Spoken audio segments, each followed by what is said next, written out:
బాప్తిస్మం పొంది బయటికి రాగానే మన అనుభవం ఏంటి? లోకాశలన్నీ పోయినాయా? స్వార్థం పోయిందా? మూర్ఖత పోయిందా? గర్వం పోయిందా?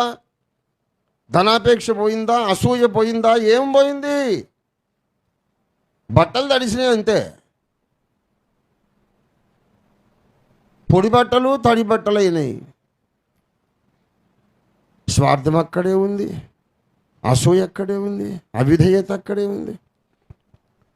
మరి ఇదేం లాభం సార్? మరి బాప్తిస్మం పొందే లాభం ఏంటంటే, బాప్తిస్మం పొందడం ద్వారా చాకలి వాని ఇంటికి వచ్చావు. మురికి వస్త్రానివి చాకలి వాని ఇంటికి వచ్చావు, అదే లాభం.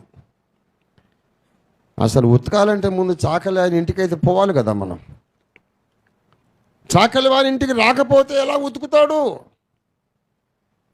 అదే లాభం. నమ్మి బాప్తిస్మం పొందడం వల్ల లాభం ఏంటంటే, నిన్ను పరిశుద్ధపరిచే పరమ చాకలి వాని ఇంటికి నువ్వు వచ్చావు. అప్పుడు ప్రాసెస్ మొదలవుతుంది. దానికి 10 ఏళ్ళు పట్టవచ్చు, 40 ఏళ్ళు పట్టవచ్చు.